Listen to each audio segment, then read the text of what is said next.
Ассалому алайкум тамошобинони азиз, барномаи тилоти ахборо аз телевизиони Тоҷикистон мустақиман манзуратон мегардонем. Дар студия бо шумо Оисаи Абдуҷамил. Армуғони навбатӣ китоби нав ба ифтихори рӯзи президенти ҷумҳурии Тоҷикистон. Пешвои сангаршикани миллатсоз таҳти чунин ном имрӯз дар китобхонаи миллии Тоҷикистон боз як китоби тоза нашр рӯнамоӣ гардид. Фахриддини Муҳаммад Юсуф гузориш медиҳад. пешвои сангаршикани миллатсоз туҳфа дар шакли асари гаронарзиш китоби тоза нашр ба ифтихори рӯзи президент мураттаб шуда дар вазъияти тантанавӣ муаррифӣ карда шуд. пешвои сангаршикани миллатсоз иборат аз саҳифаҳои рангин бо қиссаи ҳаёти рӯзмарраи пешвои миллат буда инъикосгари воқеа ва рӯйдодҳои муҳими таърихии кишвар аз ҷумла кору рӯзгори президенти ҷумҳурии Тоҷикистон муҳтарам Эмомалӣ Раҳмон дар раванди давлатсозии навини миллӣ мебошад ки аҳамияти таърихӣ дорад.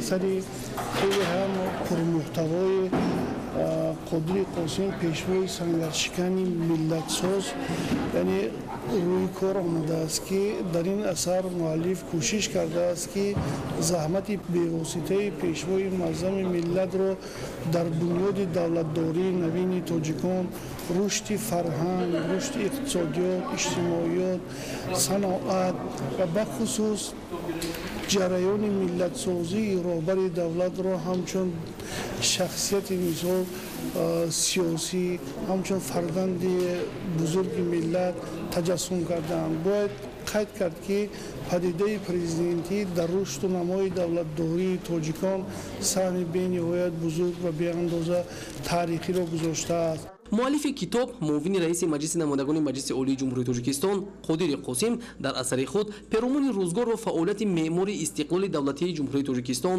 бунёдгузори давлати навини тоҷикон, асосгузори сулҳу ваҳдати миллӣ, пешвои миллат, президенти ҷумҳурии Тоҷикистон муҳтарам Эмомалӣ Раҳмон далелҳои рангинро рӯи қоғаз овардааст. Дар китоби пешвои сангаршикани миллатсоз саҳифаҳо бо таъриху раванди воқеии давлатсозии пешвои миллат мураттаб шуда таҷассумкунандаи дастовардҳо ва ояндаи дурахшони давлатдорӣ мебошад.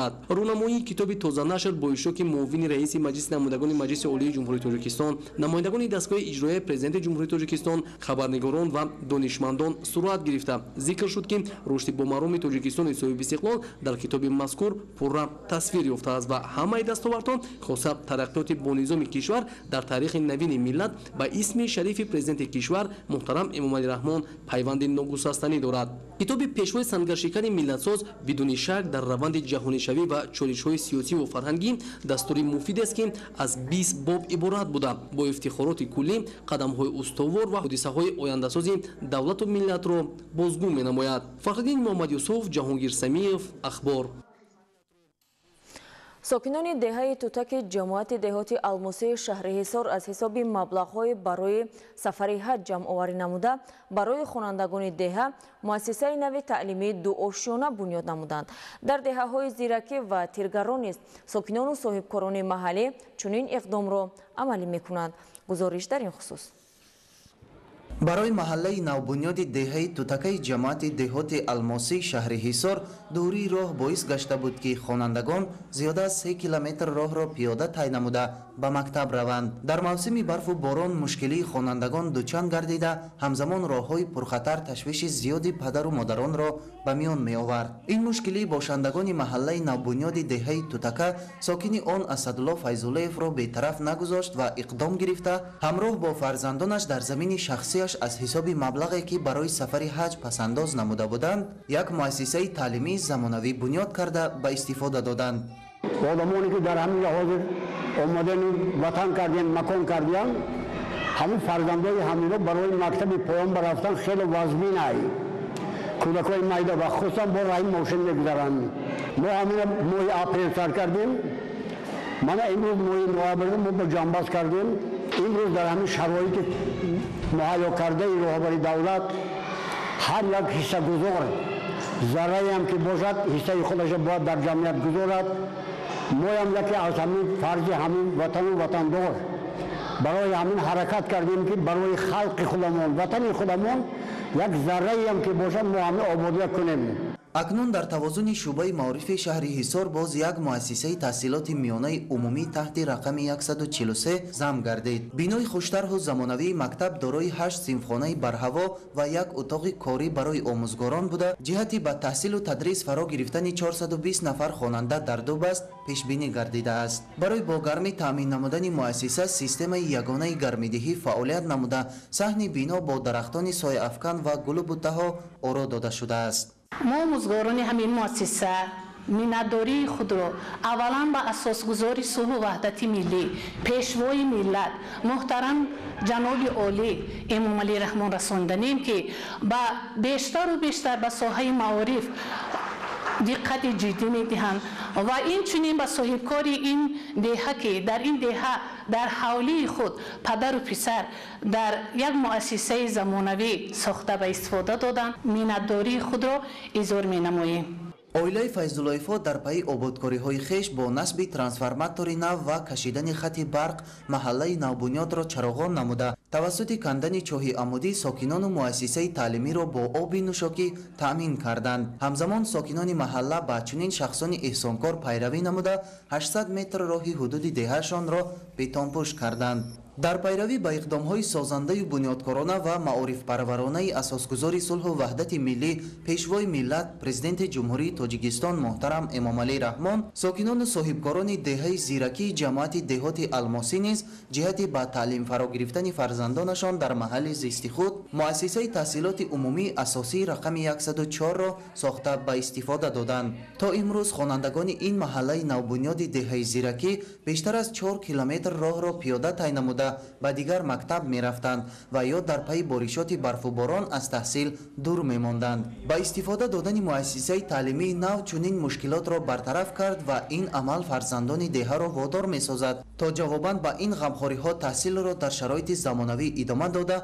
دانش های زمان معاصر را با امکانیت های فراهم گردیده از خود نمایند. در ادامه کارهای آبادانی ساکنان دهه زیرکی عزم نمودند که تا جشن 35 سالگی استقلال دولتی جمهوری تاجیکستان در نزد مؤسسه یک عدد تالار ورزشی زمانوی با جایگیر نمودن حجره‌های یاری رسان به استفاده دهند. همین گونه یک بینای نوی علاوگی مؤسسه تحصیلات عمومی اساسی رقم 122 در دهه تیرگران جماعت دهات دربد افتتاح گردید که این بنا با اصول حشرهای دست جمعانه ساکنان دهه بنیاد یافته بازگوی متحدی و وحدت و یگانگی مردم می باشد. زیاد شدن اهالی دهه و کم بودن شماره صنفخانه ها که برای تا زینه سوم تحصیلات فرا گرفتن خوانندگان مانع می شد باعث به آن گردید تا پیران دهه برای ساختمان بینای علاوگی مکتب عبارت از 8 صنفخانه و یک اتاق کاری اقدام گیرند. باید ذکر نمود که در نتیجه زیاد شدن اهالی در شهر که سرعت افزایش آن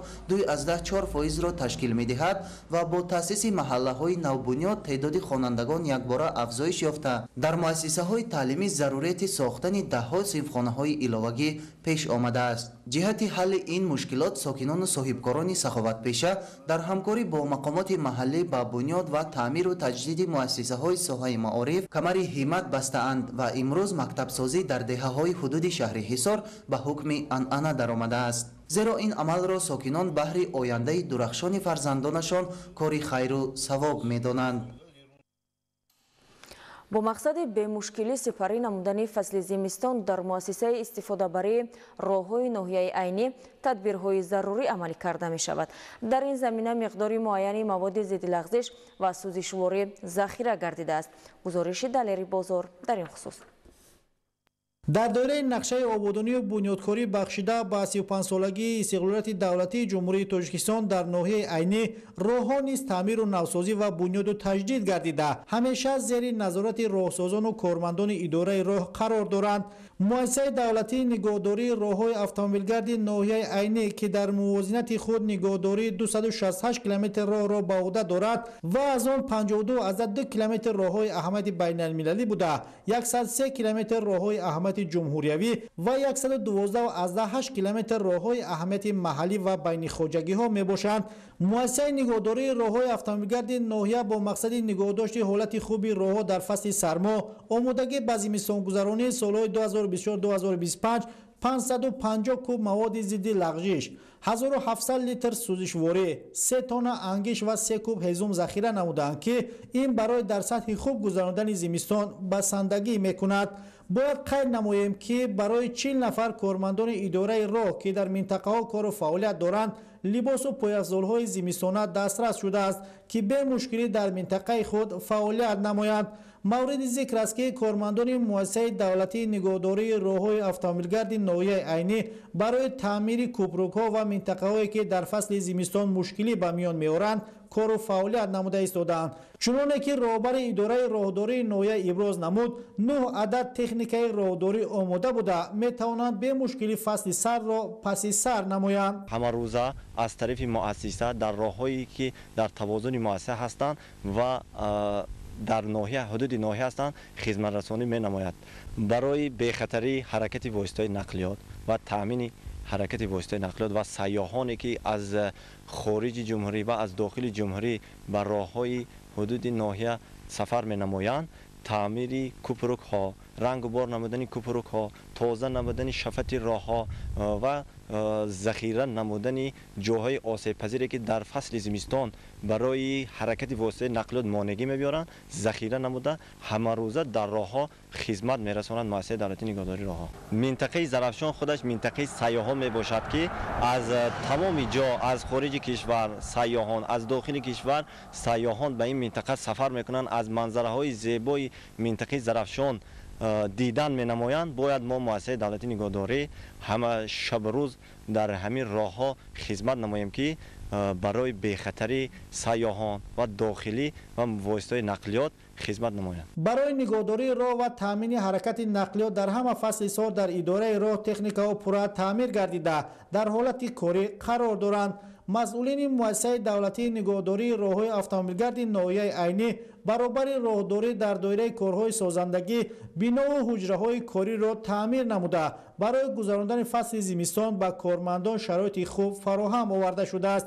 باید قید نماییم که ناحیه عینی دو منطقه از هم دور را به هم پیوست نموده در همه حالت کارمندان اداره نگهداری را آماده هستند که راه را زیر نظارت گرفته مشکلی مسافران را حل نمایند. دلری بازار، ناحیه عینی، اخبار.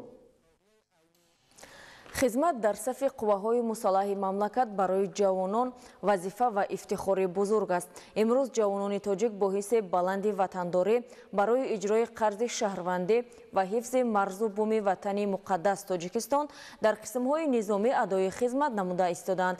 در ناحیه رودکی نوازکاران قسم‌های نظامی کمیته حالت‌های فوق‌العاده و مدافع گراجدانی نزد حکومت جمهوری تاجیکستان سوگند حربی یاد نمودند. شرحی بیشتر در گزارش زین‌العابدین سلامیدین. مراسم سوگندیادکунии навазкарон бо пешниҳоди гузориш ва садо додани суруди миллии ҷумҳурии тоҷикистон оғоз гардида дар фазои тантанавӣ сарбозон дар ҳузури фармондеҳон, падару модарон ва меҳмонони даъватшуда савганди садоқат ба ватан оварда қавл доданд ки вазифаи ҷангии худро бо шарофона иҷро намуда озодию истиқлоли давлатиро мардонавор ҳифз мекунанд. дар чорабинӣ намояндагон аз кумитаи ҳолатҳои фавқулода ва мудофиаи граждании назди ҳукумати ҷумҳурии тоҷикистон, собиқадорон, хонандагони синфҳои болоии муассисаҳои таҳсилоти миёнаи умумӣ, волидон ва хешовандони навазкарон иштирок намуданд. иброз гардид ки бо такя ба таърихи гузашта дар раванди хатару паёмадҳои ҷаҳонишавӣ ва густариши ҷинояткории фаромиллӣ ҷавононро мебояд дар таҳкими ваҳдату ягонагӣ ва суботу оромии тоҷикистони соҳибистиқлол ҳамеша қадамҳои устувор гузошта савганди садоқат ба ватан ёднамудаи худро гиромӣ нигоҳ доранд. савганди ҳарбӣ ҳар як сарбозро водор мекунад ки давоми хизмати ҳарбӣ бо номуси фарзандӣ ва ғурури ҷавонмардона вазифаи конститутсионии худро сарбаландона адо намояд. таъкид гардид ки қувваҳои мусаллаҳи тоҷикистон дар як давраи ҳассос арзи вуҷуд намуда дар муддати начандон тӯлонӣ аз санҷишҳои ҷиддӣ гузашта такомул ва обутоб ёфтааст. ҳозирин ба сарбозон дар адои хизмати ҳарбӣ далерву матонат ва саломатию сарфарозӣ таманно намуданд. зикр шуд ки ҳоло дар сафи артиши миллии тоҷикистон ҷавонони таҳамтану бовиқор, зираку чолок хизмат карда садоқати худро ба ватану миллат нишон медиҳанд.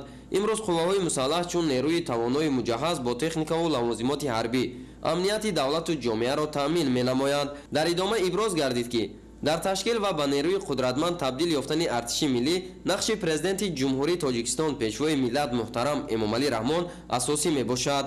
аз шаҳри Хуҷанд ба ноҳияи Рӯдакӣ барои савганд ёдкунӣ навазкарон писарам раҳматуллоев муҳаммадхоҷа ҳозир шудем. тантанаи савган ёдкунӣ хело ҳам хуб гузашта истодааст. хизмат ба ватан ин шараф аст. таманиёти мо ҳамин аст ки нас хизмат кунанд, ба ватан модари худ содиқона хизмат кунанд. ҳамин тавр падару модарон ва афсарон навазкаронро ба муносибати қабули савганди ҳарбӣ табрик намуда ба онҳо дар роҳи хизмати ватан далериву бурдборӣ таманно намуданд. маросими савганёткунии ин гурӯҳи навазкаронро ҳамзамон аҳли фарҳангу ҳунар бо суруду оҳангҳои худ боз ҳам хотирмон гардониданд. тамошобинони азиз, дар ҳамин ҷо барномаи иттилоъоти ахбор ба анҷом мерасад. хайр, саломат бошед.